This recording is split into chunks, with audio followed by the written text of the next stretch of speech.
Assalamualaikum warahmatullahi wabarakatuh. Perkenalkan, nama saya Ma'ruf Marsuki dari jurusan Ilmu Komunikasi Fakultas Dakwah dan Komunikasi UIN Alauddin Makassar. Pada video kali ini saya akan membahas mengenai tentang Image Restoration Theory dalam mata kuliah studi kasus Public Relations. Dosen pengampu Kak Suryani Musi, SOS M.Com.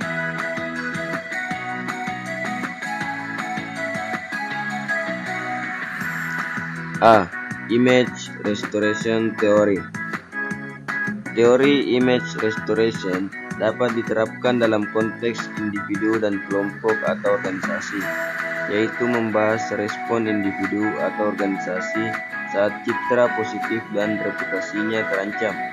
William Benoit, yang dikenal sebagai penggagas TIR atau teori image restoration pada 1995, telah melakukan berbagai studi aplikasi TIR dalam berbagai konteks: perusahaan, pemerintahan, tokoh agama, selebritis, tokoh politik, atlet, dan produk.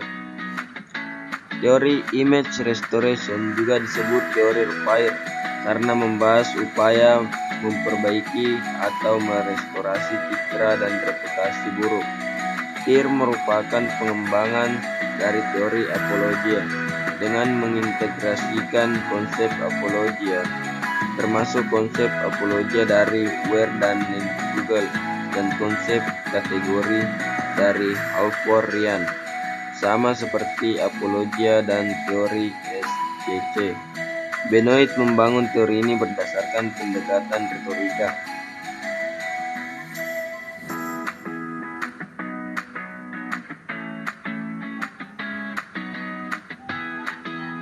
TIR berangkat dari dua asumsi, yaitu yang pertama, komunikasi, yaitu aktivitas yang digunakan untuk mencapai tujuan tertentu. Yang kedua, tujuan produk pokok komunikasi, yaitu memelihara citra positif dan reputasi positif. Kedua asumsi ini mendasari setiap strategi komunikasi yang digunakan mengatasi krisis, khususnya saat organisasi berupaya memperbaiki citra positifnya.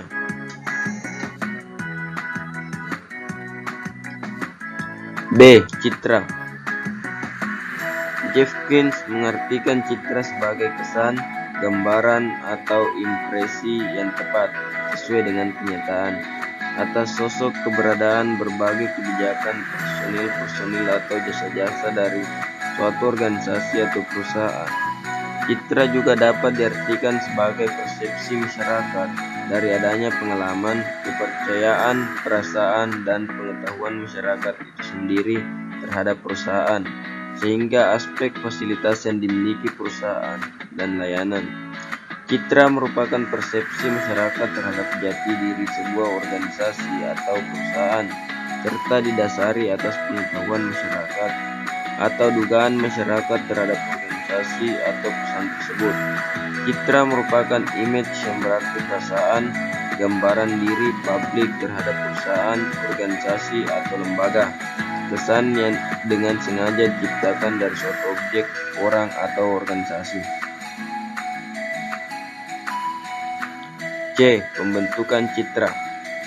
Citra dihasilkan melalui tanggapan dari individu yang dilakukan dengan dasar informasi serta pengetahuan mengenai apa yang sebenarnya terjadi.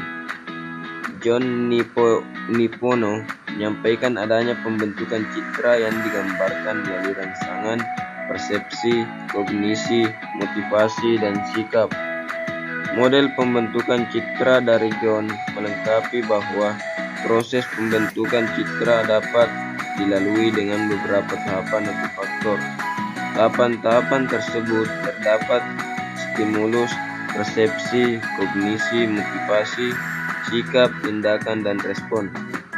Dalam suatu proses pembentukan citra suatu organisasi atau perusahaan, hasil yang diperoleh adalah dengan adanya perilaku, pola pikir, atau kegiatan-kegiatan tertentu.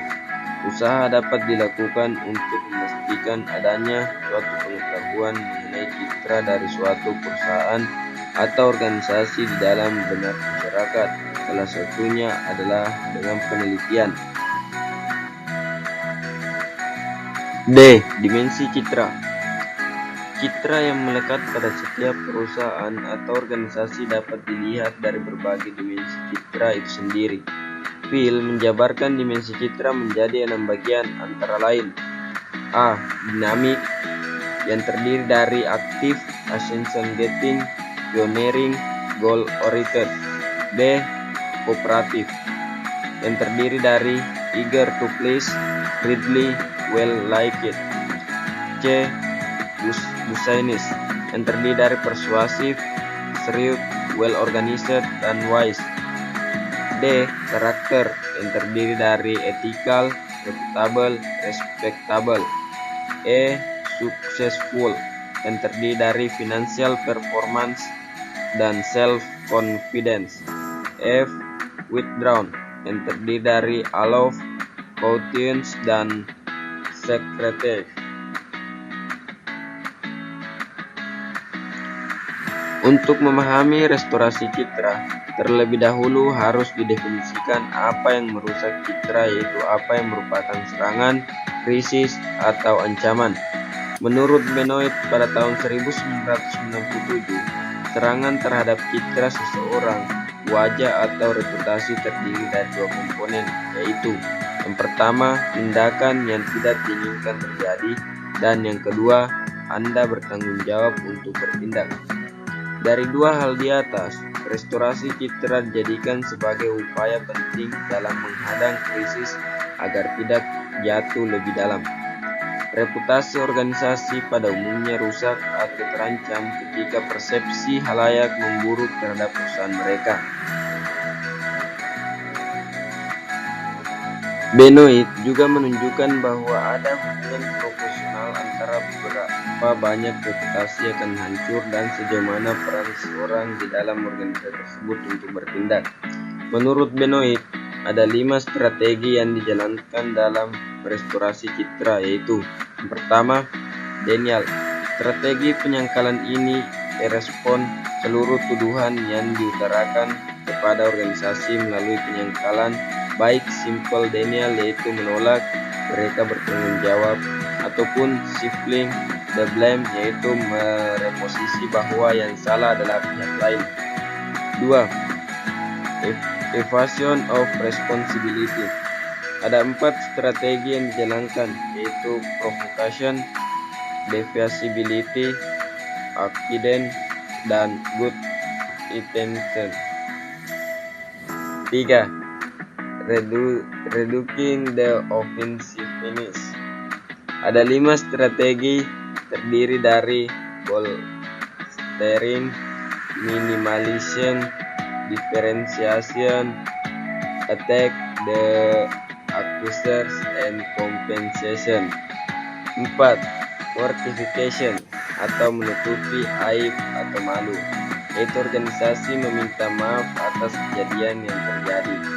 5. Corrective action, yaitu perusahaan langsung bertikat langsung bertindak menyelesaikan kasus yang terjadi.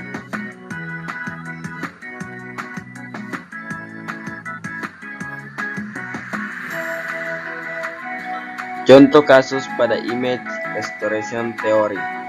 Studi tentang kasus Coca-Cola di Eropa Barat pada tahun 1999. Saat itu, anak-anak di Belgia jatuh sakit setelah minum Coca-Cola, dan Coca-Cola pertama menolak semua klaim tanggung jawab. Konsumen Belgia, Prancis, dan Spanyol beraksi keras dan berhenti minum Coca-Cola dan merek produk terkait.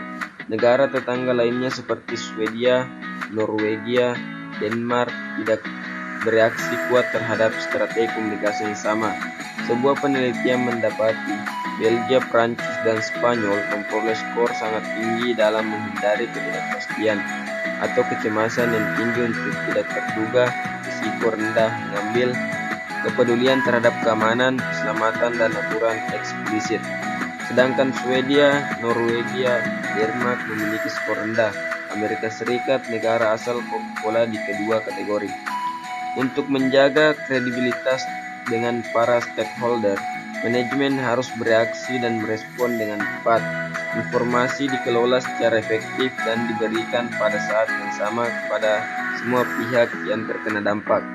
Tidak ada pengganti kebenaran dalam komunikasi krisis.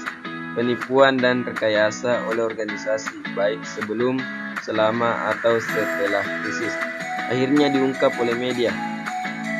Sikap jujur sangat penting untuk komunikasi krisis. Satu aturan dasar untuk menangani krisis adalah dengan mengatakan kebenaran secara tepat sebelum spekulasi dan rumor menyebar. Ya, mungkin itu saja yang dapat saya sampaikan. Saya Marzuki mengucapkan terima kasih atas penyampaian materi pada video kali ini.